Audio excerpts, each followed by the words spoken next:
أعوذ بالله من الشيطان الرجيم. بسم الله الرحمن الرحيم. السلام عليكم warahmatullah wabarakatuh. Mga kapatid sa pananampalatayang Islam, batid natin ang pagbibigkis ng babae at lalaki o tinatawag na kasal. Ito ay isa sa kautusan ng Allah. Kautusan ng Allah para maging ganap ang kanilang relihiyon. Ang pagpapakasal ay isa sa kaganapan ng relihiyon ng isang lalaki. At ganun pa man ang hiwalayan na kung saan ito ay ipinagbawal sa ating relihiyong Islam na ipinahintulot kung ito ay merong kabutihan sa relasyon ng mag-asawa. Kaya ang talak o ang hiwalayan ay ang pagtanggal ng ugnayan ng mag-asawa at pagkatapos sa kanilang relasyon. Kaya kinamumuhian ang hiwalayan sa ating relihiyong Islam dahil ang layunin ng Islam ay itayo ang buhay mag-asawa at maninirahan sa iisang bubong kasama ang kanilang mga supling. Ang kasal ay matibay na kasunduan. Sinabi ng Allah sa banal na Quran, kayfa ta'khudunahu wa qad afda ba'dukum ila ba'din wa akadna minkum mitsaqan ghalida. Sinabi ng Allah sa banal na Quran. At papaano ninyo ito kukunin habang nagsama kayo sa isa't isa at kinuha nila mula sa inyo ang matibay na kasunduan. Kaya mga kapatid sa pananampalatayang Islam, kinamumuhian ang bagay na kung saan ito ay tinuran ng Propeta Muhammad sallallahu alaihi wasallam na inulat ni Ibnu Umar radhiyallahu anhu, abgada halalin ilallah ta'ala at talak. Kaya ito yung kinamumuhi ang bagay na pinahintulot. Sinabi ng propeta, ang pinakasuklam-suklam na halal sa Allah ay ang kataas-taasan ay ang hiwalayan. Isinalaysay ni Abu Dawud at ginawang daif ni Albani. So ito yung kasuklam-suklam na halal sa Allah subhanahu wa ta'ala. Kaya ganun mga kapatid sa pananampalataya na masisira ang pagsasama ng mag-asawa na kung saan na ito ay alam natin na mayroong mga kadahilanan minsan dahil ang nangyayari sa mag-asawa, mayroong iba't iba ng lalabas na mga pananalita. Kaya inulat ni Abu Hurairah radhiyallahu anhu, sinabi ng propeta sallallahu alaihi wasallam, laysa minna man kabbaba imra'atan ala jawjiha aw abdan ala saydihi, na sinabi ng propeta, hindi namin kabilang ang sino mang nanira ng babae sa kanyang asawa o ng alipin sa kanyang amo. Isinalaysay ni Abu Dawud at itinama ni Albani na ang kondisyon ng hiwalayan muna ang dating asawa ng lalaki na inulat sa hadith ng propeta, inulat ni Abu Hurairah na sinabi ng propeta sallallahu alaihi wasallam, la yahillu li imra'atin tas'alu talaka ukhtiha li tastabriga sahpataha fa innama laha ma qaddara laha. Sinabi ng propeta, hindi pinahintulutan sa isang babae na hihingiin ang pakikipaghiwalay ng kanyang kapatid na babae upang masolo niya ang kanyang pinggan, sapagkat mapapasa kanya lamang ang anumang itinakda para sa kanya. Isinalaysay ni Bukhari. So kaya makita natin na hindi ipinahintulot ito sa mga kababaihan na utusan nila yung mga kalalakihan o yung kanilang asawa na hiwalayan si fulana. So binawal ito sa ating relihiyong Islam. Kaya makita natin ang hiwalayan na walang dahilan ay kasuklam-suklam na hindi ito pinapahintulutan, na inulat ni Tauban radhiyallahu anhu na sinabi ng propeta sallallahu alaihi wasallam, aynama imra'atin sa'alat zawjiha talakan fi ghairi ma ba'sin paharamun alaiha raihatul jannah, na sinabi ng propeta, alinman sa mga babae na humingi sa kanyang asawa ng pakikipaghiwalayan na walang dahilan, ipagbawal sa kanya ang amoy ng paraiso. Isinalaysay ni Abu Dawud at itinama ni Albani. Kaya mga kapatid sa panampalataya, kaya bago ang piliin ang paghihiwalay ay gawin muna ang mga sumusunod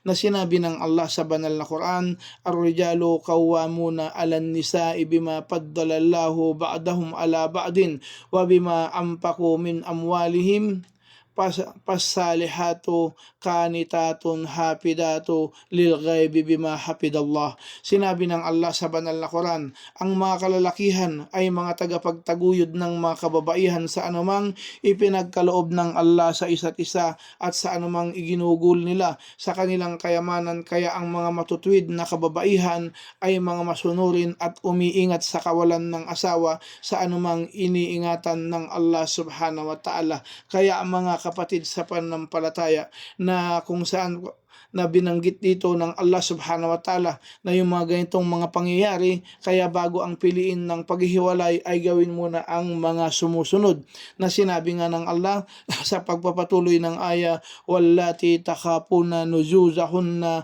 faiduhunna wahjuruhunna fil madaji wadribuhunna fa in ata'nakum fala tabgaw alayhinna sabila innallaha kana aliyang kabira. Sinabi ng Allah, at sa mga kinakatakutan ninyo dahil sa kanilang katigasan ng ulo ay inyong payuhan sila at alisan sa kama at sila ay inyong paluin, ngunit kung susunod sila sa inyo ay huwag na kayong maghanap ng paraan laban sa kanila, sa katunayan si Allah ang kataas-taasan, ang dakila. Kaya ganito mga kapatid sa panampalataya na binanggit dito yung katangian ng mga kababaihan na nuzuzahunna, na ibig sabihin ng nuzuz, disloyalty, conduct towards obedience. So yan yung binanggit na ugali ng mga kababaihan. Kaya dito kinakailangan ang kalalakihan ay malawak ang kanilang pag-unawa sa mga ganito, sa ugali ng mga babae na ito na ang Allah mismo ang nagbanggit.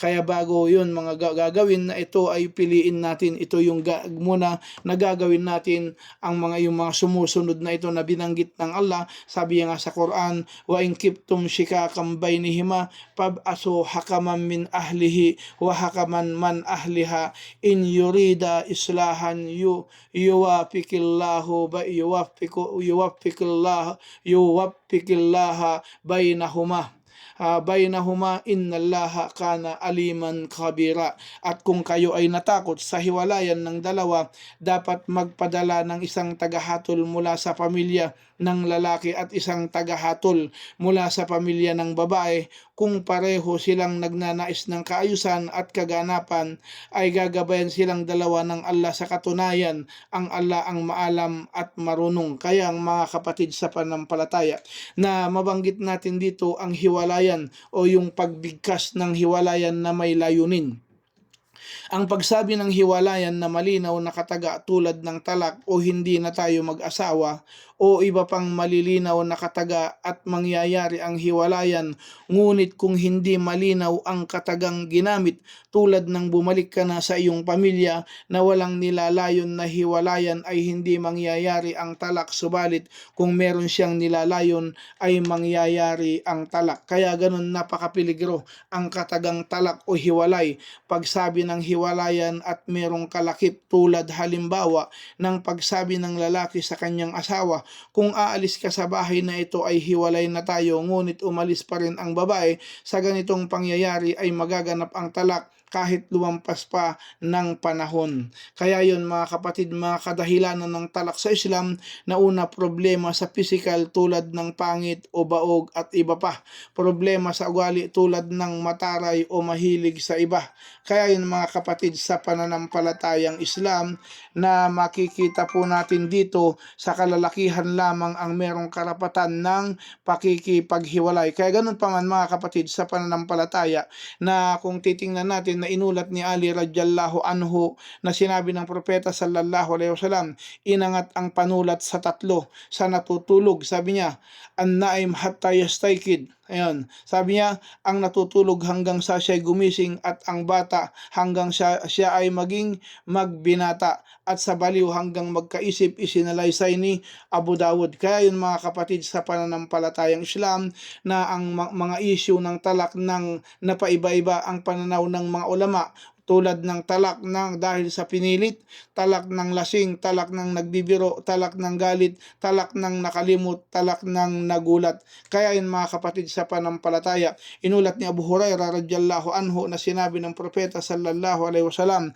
salatun jidduhunna jiddun wa hazluhunna jiddun nikahan wat talako war rajaa, na sinabi ng propeta, tatlong seryoso ay seryoso at ang biro rito ay seryoso, ang kasal at ang paghihiwalay at ang pagbabalikan isinalaysay ni Abu Dawud at ginawang hasan ni Albani. Kaya mga kapatid, sa panampalataya, sa kababaihan ay meron tayong tinatawag na kulo. Ang kulo ay paghingi ng paghihiwalay sa lalaki, ngunit ibabalik niya ang dore na ibinigay ng lalaki sa kanya. Ngunit ganun pa man na ito ay katulad ng pangtubos ng babae. Ito'y pangtubos ng babae na kung saan sinabi ng Allah sa banal na Quran, at talako marlatani pamsako bi ma'rufin aw tasrihun bi ihsani wala yahillu lakum an ta'khudhu mimma ataytumuhunna shay'an illa an yukhafa ala yuqima hududullah fa in khiftum ala yuqima hududallahi fala junaha alayhima fima ibtadat bihi tilka hududullah fala ta'taduha wa may yata'adda hududullahi paulaika humud dalimun. Sinabi ng Allah sa banal na Quran, ang hiwalayan ay 2 beses, kaya't panatilihin ng mabuti o pakawalan ng maayos at hindi pinapahintulot para sa inyo na kukunin ang anumang inyong naibigay sa kanila, maliban kung pareho silang dalawa na natatakot na baka hindi nila maitayo ang mga hangganan ng Allah. Kaya kung natatakot kayo na hindi nila maitayo ang mga hangganan ng Allah,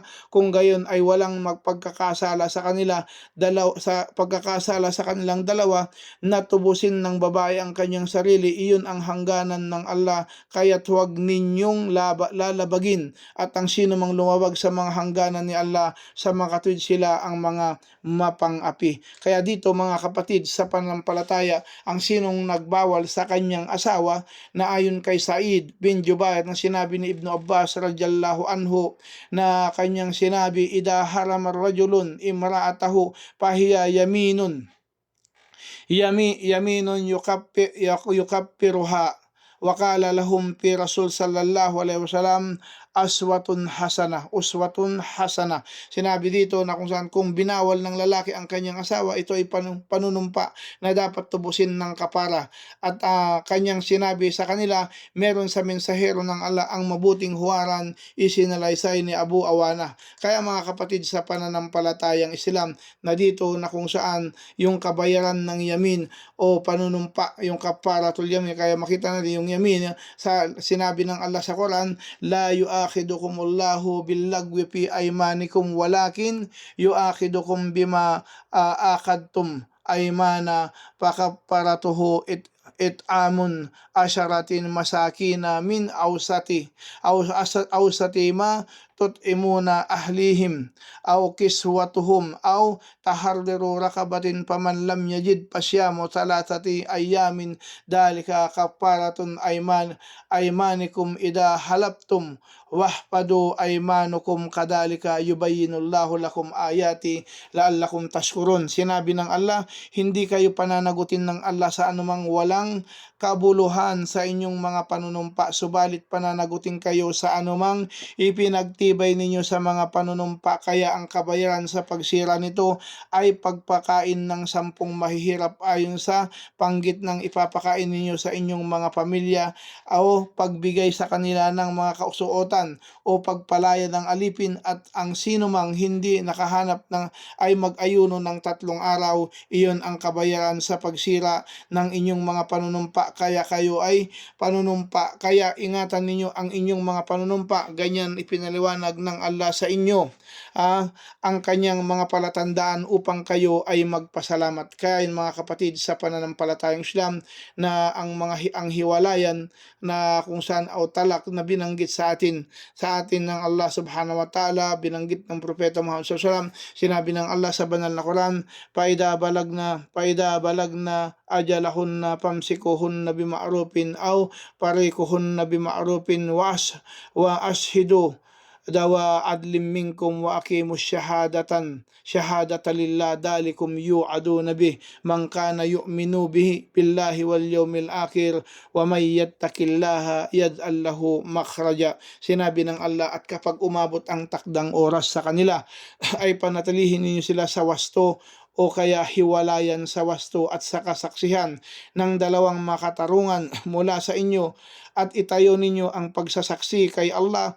Iyon ang pinayo sa sino mang naniniwala sa Allah at sa huling araw, at ang sino mang natatakot sa Allah ay gagawan siya ng labasan. Kaya mga kapatid sa panampalataya, na dito hindi obligasyon na saksihan ang hiwalayan maliban kung kinakailangan. Kaya makita natin mga kapatid sa pananampalataya na oras ng hiwalayan, sinabi ng Allah, at kung hihiwalayan ninyo ang mga kababaihan at saka umabot ang kanilang termino, panatilihin ninyo sila ng maayos o kaya'y palayain sila ng maayos, at huwag ninyo silang panatilihin sa kapinsalaan upang labagin.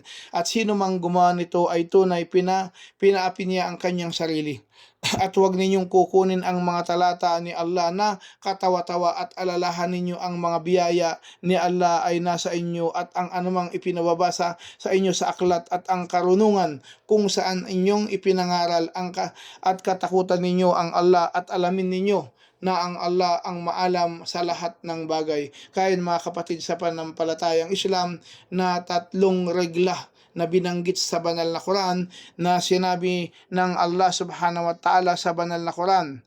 Ayun, sinabi ng Allah sa banal na Quran, wal mutallaqatu bitarabbasna bi anfusihinna talata puru'in wa la yahillu lahunna an yaktumna ma khalaqallahu fi arhamihinna in kun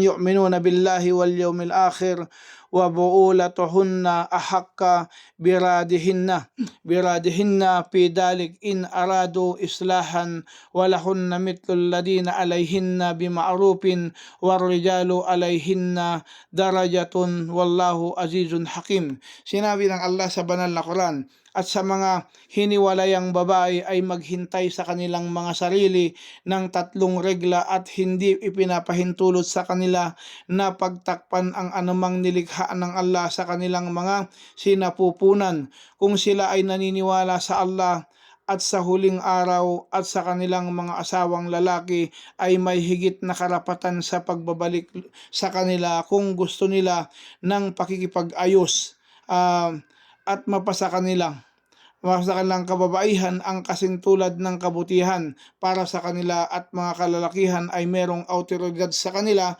at ang Allah ang makapangyarihan ang marunong. Kaya mga kapatid sa panampalataya, na dito pinababatid ng Allah subhanahu wa ta'ala yung mga pamaraan ng tamang talak, na pamaraan kung paano hiwalayan ang mga kababaihan, at ganoon din na inulat ni Abdullah bin Omar radiyallahu anhu na yung sa panahon na yun, yung kaganapan ng hiwalayan ng sahaba, na kung saan na inulat ni Abdullah bin Omar radiyallahu anhu na kanyang hiniwalay yung kanyang asawa na nagre-regla sa panahon ng mensahero ng Allah.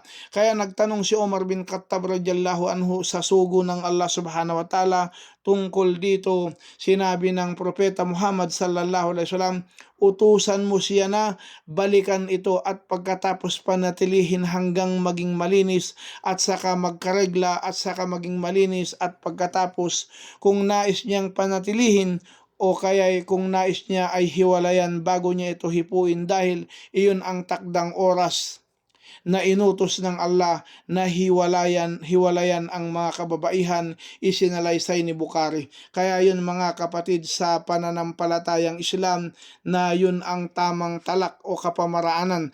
At ganun din na yung paghiwalay sa buntis at nawalan ng regla, na sinabi ng Allah sa banal na Quran, sinabi niya, wallahi ya'isna minal mahidi min nisaikum in artabtum fa'iddatuhunna 3 ashhurin wallahi lam yahid wa awlatu ahmali ajalahunna an yada'na hamalahunna wa may yattaqillaha yaj'al lahu min amrihi yusra, na sinabi ng Allah sa banal na Quran.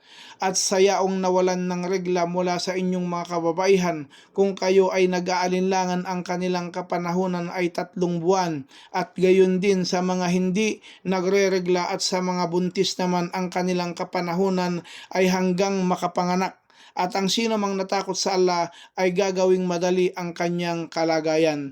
Kaya yun mga kapatid, sa pananampalataya, ang 3 talak ay hindi na pwedeng balikan maliban kung nagpakasal na ang babae sa iba.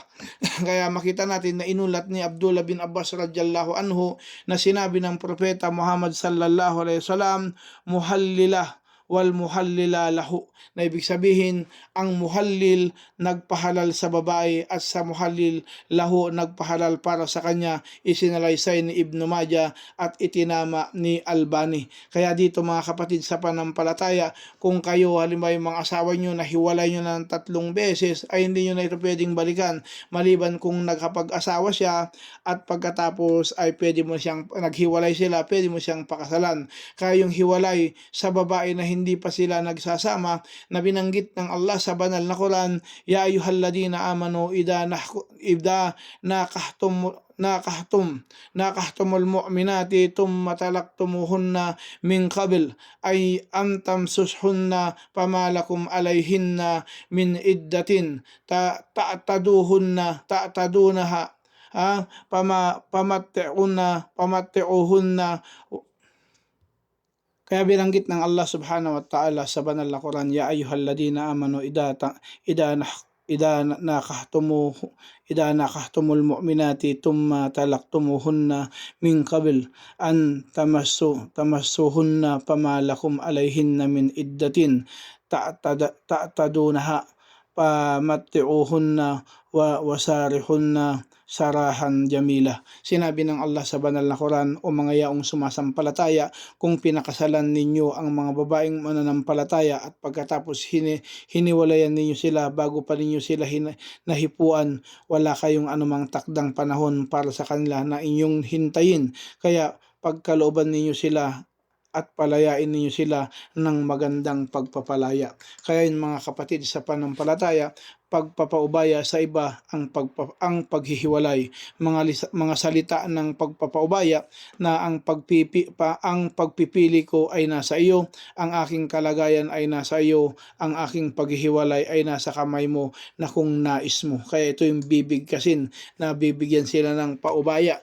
Kaya ganun mga kapatid sa panampalataya, yung paghiwalay na nauukulan dahil sa kawalan ng panustos at nananakit at kawalan ng asawa. Sinabi ng Allah sa banal na Quran, wala tamsikuhunna diraran li ta'tadu wa may yaf'al dhalika faqad dalama nafsahu wala tattakidu ayatillahi huzwa. Sinabi ng Allah, at huwag ninyo silang panatilihin sa kapinsalaan upang labagin, at sino mang gumawa nito ay tunay pinaapi niya ang kanyang sarili, at huwag ninyong kukunin ang mga talata ng Allah. At huwag ninyong kukunin ang mga talata ng Allah subhanahu wa ta'ala na katawa-tawa. Kaya yun mga kapatid sa panampalataya.